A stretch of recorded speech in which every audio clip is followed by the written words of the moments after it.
Este es el segundo vídeo hablando sobre Darkstar, la aeronave del principio de la película de Top Gun Maverick. Tenéis los links tanto en la descripción como aquí para ver el primer vídeo. En el primer vídeo os comentaba que así de primeras cuando muestran la aeronave no tiene nada extraño que a día de hoy no pudiera diseñarse.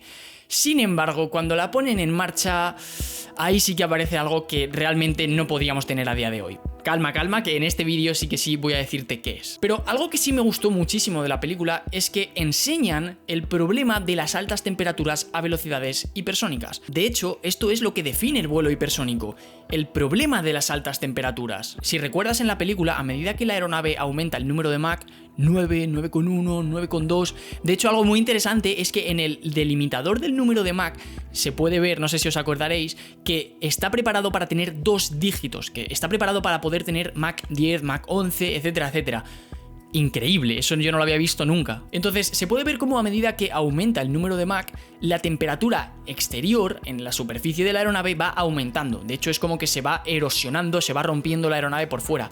Esto es cierto, esto es así en la vida real también, y me gustó bastante que lo reflejaran. De hecho, también se puede ver cómo el calor puede entrar dentro de la cabina y el actor Tom Cruise, pues en ese momento lo está soportando esas altas temperaturas. Esto es así también, porque se sabe de pilotos de SR-71 que volaban a Mach 3 que también tuvieron problemas porque las altas temperaturas entraban en la cabina y se empezaban directamente a cocer. Entonces, si le ocurría esto a pilotos de SR-71 que volaban a Mach 3, imagínate a Mach 9 o Mach 10. Lo que sí es bastante falso es que hasta Mach 9 la aeronave estaba perfecta, completamente perfecta, sin sufrir, y de pasar de Mach 9 a Mach 9,1 o a Mach 9,2 ya se empezaba a erosionar todo. No, eso no sería así, eso sería muchísimo más continuo.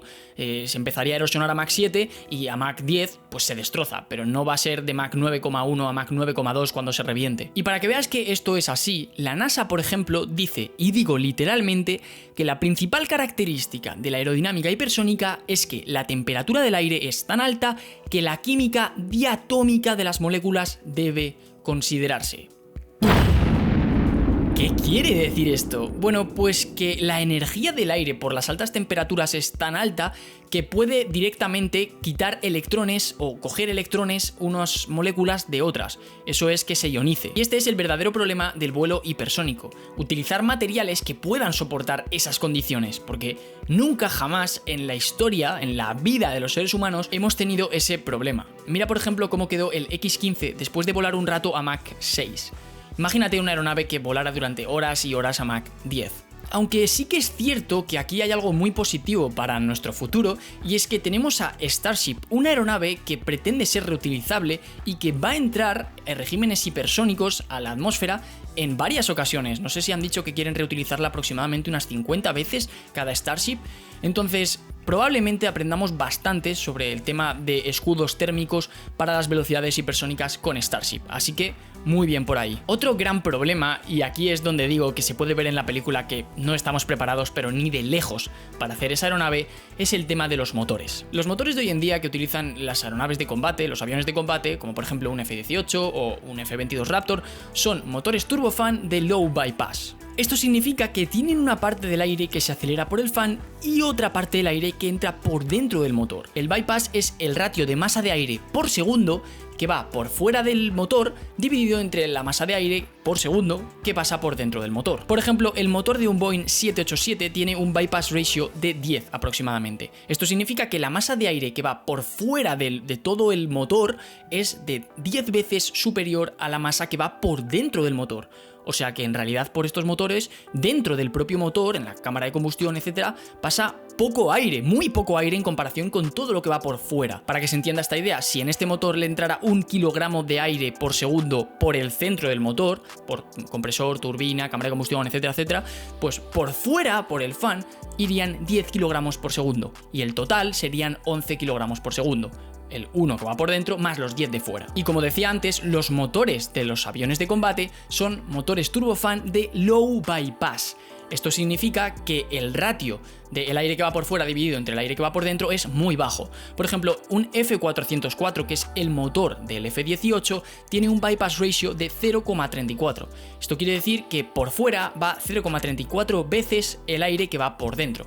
O sea que si por dentro va 1 kilogramo de aire, por fuera irán 0,34 kilogramos de aire. Y el total sería la suma, o sea 1,34 kilogramos de aire por segundo. Estoy hablando kilogramos por segundo. El problema es que estos motores necesitan que el aire que les entra al fan, al compresor, básicamente, ya vaya a velocidades subsónicas. Entonces, ¿cómo se hace esto? Si tenemos, por ejemplo, un F-18 volando a Mach 1,7, ¿cómo puede ser que el aire le entre al motor a velocidades subsónicas?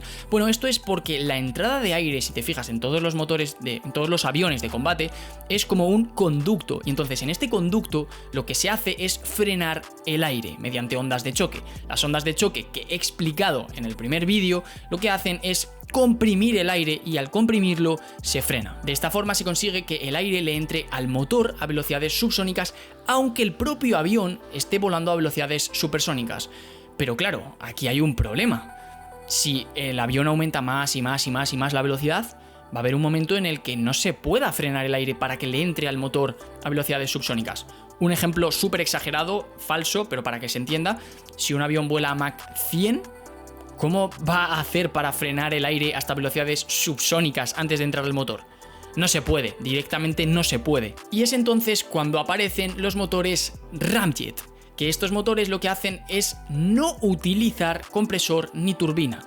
Simplemente el aire entra un motor que es fijo, no hay ninguna parte que se esté moviendo y eso es una auténtica locura. El aire entra por los conductos, se comprime por las ondas de choque, alcanza una compresión bastante elevada, se junta con combustible, se combustiona y directamente sale. Pasa por compresor ni por turbina. Y esto, que parece bastante ficticio, la idea del ramjet, ya se ha aplicado parcialmente con el SR-71.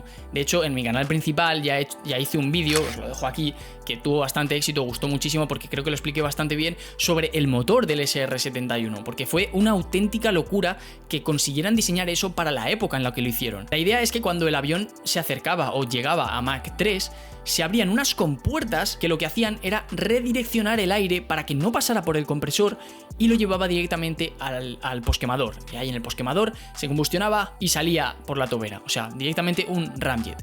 Es cierto que no era del todo un ramjet porque sí que había aire que seguía pasando por dentro de la cámara de combustión, por dentro de la turbina, etcétera, etcétera, pero parcialmente era un ramjet, diseñado en los años 60. Pero muy importante recordar que en los ramjet la combustión se realiza a velocidades subsónicas. Entonces la diferencia principal entre un motor normal y un motor ramjet es que en el motor ramjet todo el espacio que delante tú tendrías el compresor, todo el espacio que te estaría ocupando el compresor, lo que haces es aprovecharlo para que mediante ondas de choque el aire se comprima y se frene antes de llegar a la cámara de combustión, para ahí comprimirlo y acelerarlo. Pero volvemos a tener el mismo problema. ¿Qué es lo que pasará si un avión va lo suficientemente rápido como para no poder frenar el aire a velocidades subsónicas en la cámara de combustión? Porque imagínate, a Mach 100 es imposible que pase de ir a Mach 100 a Mach 0,7 en un conducto que mide 2 metros. Es completamente imposible.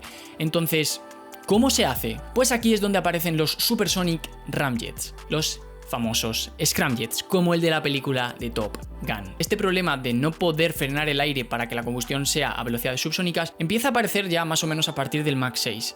Y ojo, porque a pesar de que la idea que exponen en la película de Top Gun es bastante futurística, los scramjets tampoco lo son tanto. El X-43, que voló en el año 2004, era un scramjet, que así dicho a priori parece que no hay ninguna diferencia entre un ramjet y un scramjet, solamente que la combustión en uno es a velocidades subsónicas y en la otra a velocidades supersónicas.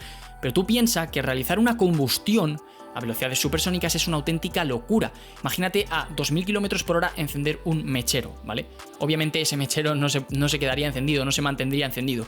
Ese es el problema de los scramjets. Y lo que se enseña en la película de Top Gun es que tiene un motor combinado. Es un motor normal que luego pasa a ser un motor operado por un scramjet.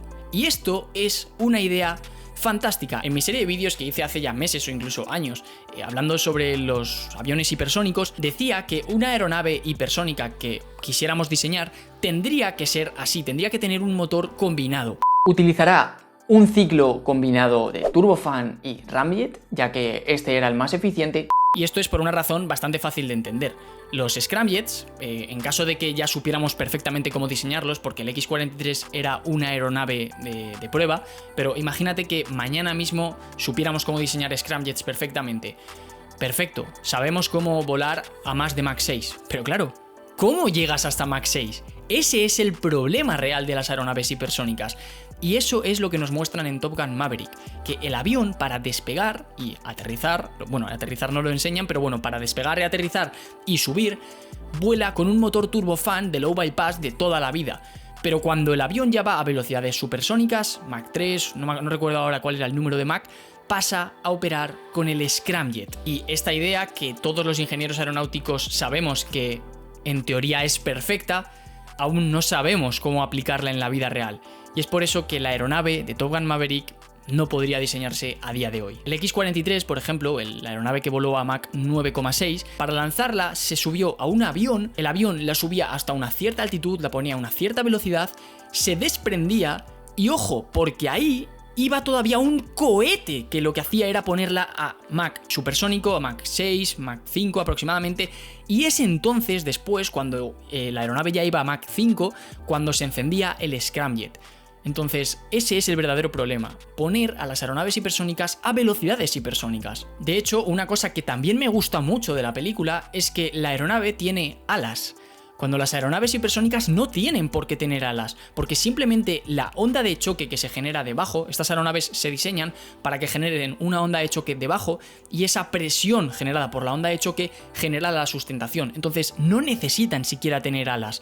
Pero me gusta mucho que en la película Darkstar sí que tiene alas, porque está pensado para que vuele cuando va lenta también, para despegar, para aterrizar, para cuando va a Mach aproximadamente 0,6, 0,5. Entonces, en resumen, la aeronave Darkstar a día de hoy no podría diseñarse. Es cierto que hay ideas teóricas muy parecidas, ¿vale? Para aeronaves que vayan a ser muy parecidas, pero son todo cosas teóricas. El SR-72, muy probablemente, que está diseñando Lockheed Martin, será bastante parecido, pero no lo vamos a ver volar todavía. Tienen que hacer muchísimas pruebas y para que se pueda operar un motor scramjet, la verdad es que faltan unos cuantos años, no 40, no 20, pero sí quizás 6, 7 o 8. Muchas gracias por ver este vídeo, muchas gracias por pasarte por mi canal secundario. Si te interesa todo el mundo aeronáutico, te recomiendo que te suscribas porque estoy subiendo cosas bastante interesantes por aquí. Y sobre todo que veas las charlas que di sobre vuelo supersónico, porque de verdad creo que en el mundo seré top 20 personas más frikis sobre este tema. No que sepa más sobre este tema, sino más frikis, que más me gusta, que más me interesa. He estado años y años investigando sobre esto, así que seguramente te guste. Muchas gracias, nos vemos en el siguiente vídeo.